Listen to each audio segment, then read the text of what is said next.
Welcome to the Transparent FX Academy. I'm Nick and I'm a top author on TradingView with over 190k reputation points. In today's video, I will be sharing a very simple moving average trading strategy. So you definitely do not want to miss this video and I really suggest that you stick to the end of it. First, we will be speaking about the technical aspects of the strategy, so obviously also the rules of the strategy itself. Then we will speak a bit about the confluences, the different confluences that you can trade in the strategy and implement in the strategy. And then we will be putting in a few words about risk management and trading psychology, which obviously is a very, very important aspect as well. So without further ado, let's get straight into it.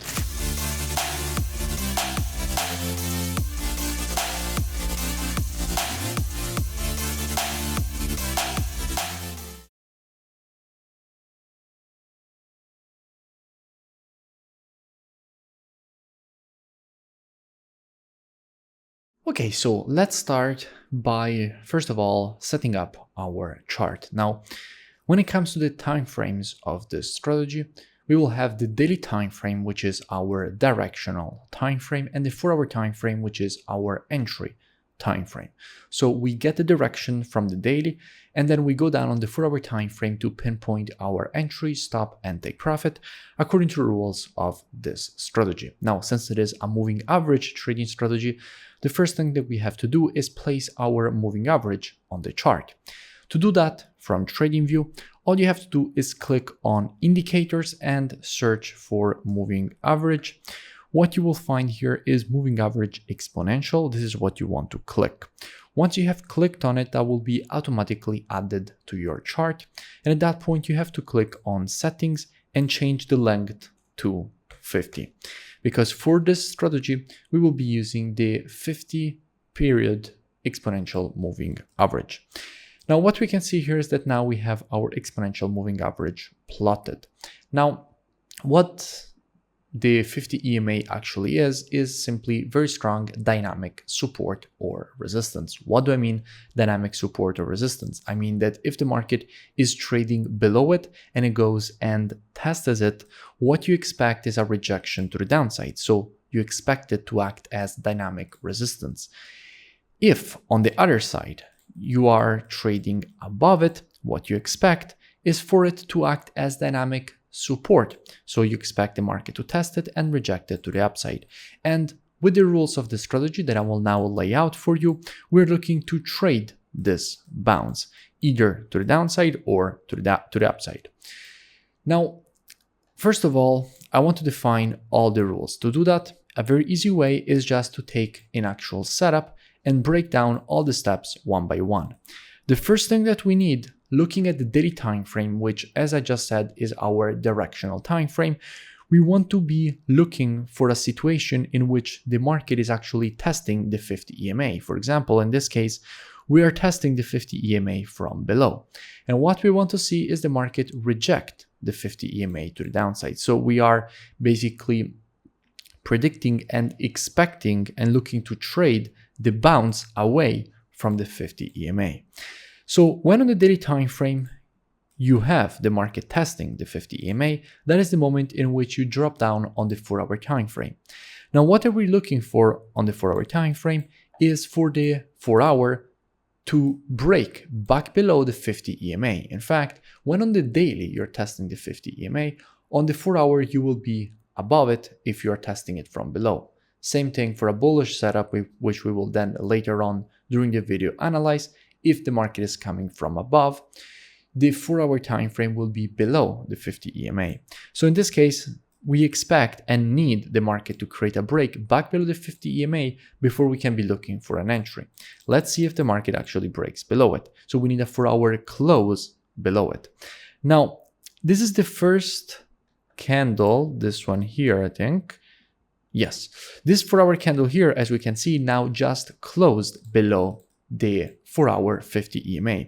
That, according to the rules of the strategy, is the moment in which we can be looking for a short. The stop loss will be above the highest high, so above the high of the correction on the daily time frame, and the take profit will be at a 1 to 3 risk to reward.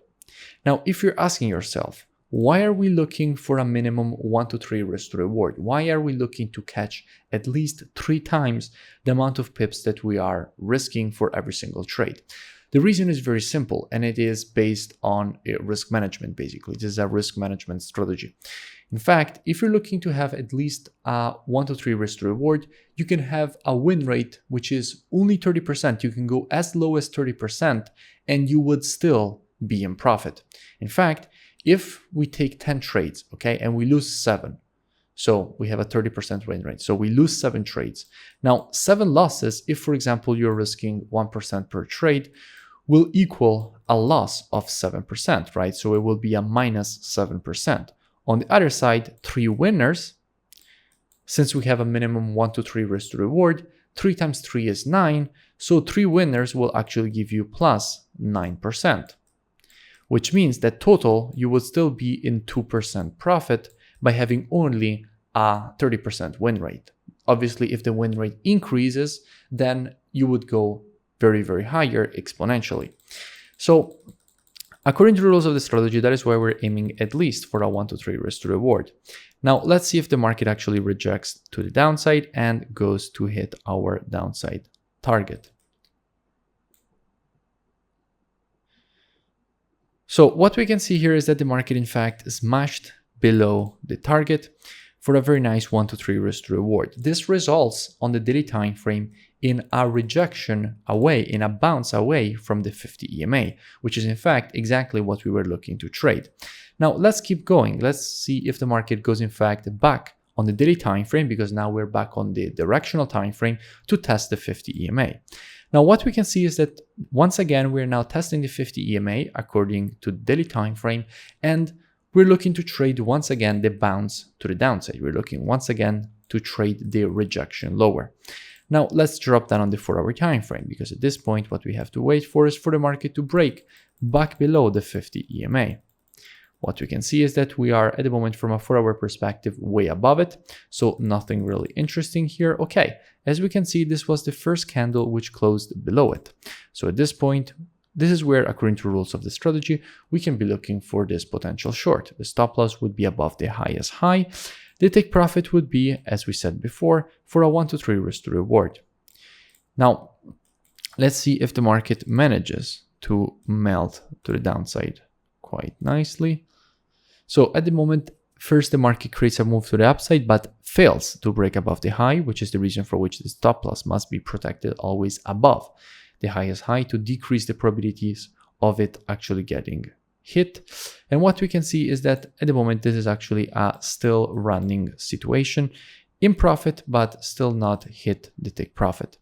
Now, I want to also give an example of a bullish setup, just to do basically both situations to clear things up. Now, if the market is coming from above, if the market is coming to test the 50 EMA from above, once again, you need to have the market which is near to the 50 EMA itself. What we can see here is that finally we are testing the 50 EMA. Once again, we're looking to trade the bounce to the upside away from it. Going down on the 4-hour time frame, what we can see. Now, here on the 4-hour, as I said before, in the case of a bullish setup, you will on the 4-hour have the market which is below the 50 EMA, and you're waiting for a close back above it. Let's see if the market goes and closes above it. So as we can see, now the market definitely did close above it with this candle here. Now, after the close above it, according to the rules, you would have a stop loss below the low, and the take profit would be for a 1 to 3 risk to reward, a massive 1 to 3 risk to reward. The stop loss would be just below the low. So let's see here if the market actually manages to make a nice move to the upside.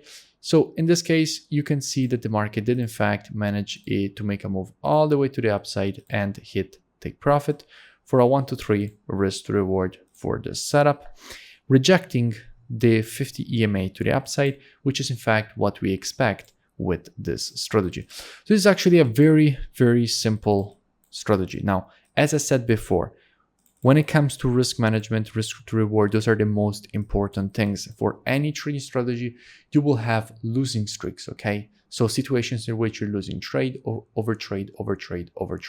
Those are the situations in which you have to have trust in your strategy. And how do you get trust in a strategy? If you have properly mastered it. And the way in which you master the strategy is by first backtesting it a lot across many pairs, many markets, and years of data.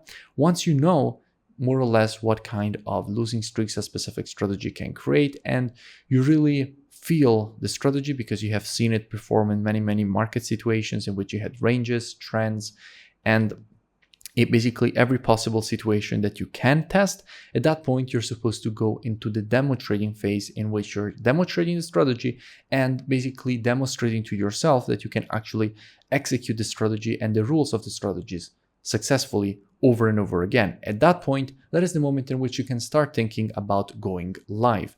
Those are always the steps that you're supposed to be following when you're looking to learn any specific trading strategy. In this case, it's a moving average trading strategy, but it can be any kind of strategy. And by properly backtesting, that is also how you will be looking to